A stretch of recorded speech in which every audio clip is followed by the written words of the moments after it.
Hi guys, आज मैं डीमार्ट का रिजल्ट डिस्कस करना चाहता हूँ। कल डीमार्ट का Q1 FY26 का रिजल्ट आया था वेन्यू सुपरमार्ट्स। तो रेवेन्यू में सिर्फ 16% का ग्रोथ है। आप देखोगे कि पहले कंपनी 20-25% प्लस से ग्रो किया करती थी, अब 16% पे ग्रो कर रही है। पिछले 3-4 क्वार्टर से इनका ऐसा ही चल रहा है, 18% 16% का ग्रोथ आ रहा है। और देखोगे कि pace of sales growth has come down. और आप नोटिस करो कि स्टॉक भी चलना बंद कर चुका है। 3 साल से स्टॉक ने कुछ रिटर्न्स जनरेट नहीं किए इसके शेयर होल्डर्स के लिए। और क्लियरली इनके मार्जिन भी अफेक्ट हो रहे हैं। पैट मार्जिन इनका गिर गया है 5.9% से 5.2% हो चुका है इस क्वार्टर में। और मैनेजमेंट बता रहा है कि उनको FMCG में कम्पिटिटिव इंटेंसिटी की वजह से ग्रॉस मार्जिन पे प्रेशर फील हो रहे हैं। तो क्लियरली जो क्विक कॉमर्स प्लेटफॉर्म्स हैं उससे डीमार्ट का बिजनेस अफेक्ट हो रहा है, प्रॉफिटेबिलिटी अफेक्ट हो रही है। और इनका जो जनरल मर्चेंडाइज और अपैरल वाला सेगमेंट है उसमें भी कुछ खास ग्रोथ नहीं है, सेम लेवल पे कंट्रीब्यूट कर रहा है रेवेन्यू को। वहाँ पे ग्रोथ होना ज़रूरी इसलिए है क्योंकि वो एक हाई मार्जिन सेगमेंट है इनके लिए compare to the FMCG segment या फिर फूड वाला सेगमेंट जो है इनका। तो अगर वहाँ का कंट्रीब्यूशन बढ़ता है रेवेन्यू में तो ये मार्जिन अपन स्टेबलाइज कर सकते हैं या फिर सेम लेवल पे मेंटेन कर सकते हैं even if there is competitive intensity in FMCG। पर even there if you see तो वैल्यू रिटेलर्स आ चुके हैं इतने सारे, जूडियो है और फिर स्टाइल बाज़ार है, V2 रिटेल है।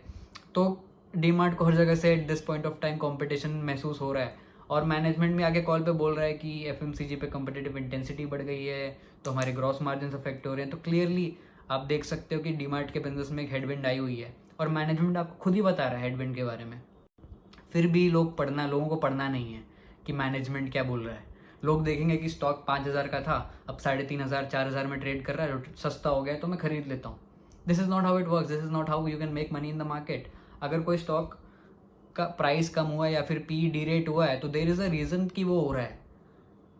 डीमार्ट के जो ग्रोथ प्रोस्पेक्ट्स थे वो अफेक्ट हुए हैं जिसकी वजह से पी डीरेट कर रहा है मार्केट उसका।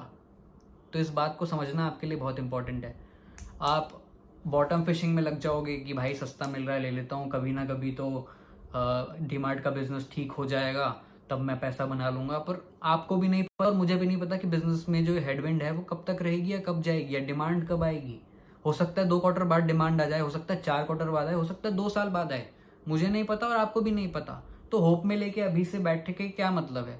मान लो 2 साल बाद अगर डिमांड आती है या फिर बिजनेस की हेडविंड चली जाती है और टेलविंड्स आ जाते हैं तो फिर 2 साल बाद खरीदो ना। मैनेजमेंट आपको बताएगा जब 2 साल बाद चीज़ें अच्छी होंगी तब मैनेजमेंट रिजल्ट पब्लिश करेगा, तब देखो तब खरीदो। इस 2 साल में अभी से आप लेके बैठ जाओगे डीमार्ट को तो फिर जो इस 2 साल में और मल्टीबैगर्स बनने वाले हैं उस पर आप मिस आउट कर जाओगे।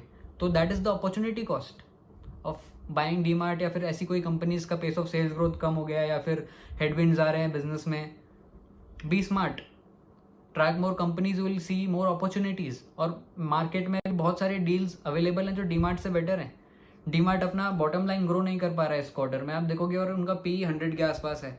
Y would I want to buy a company that is not able to grow its profits at 100 का P. The deal does not seem fair to me at all. There are better deals available in the market for sure if you track. इसके बाद that's it. Thank you.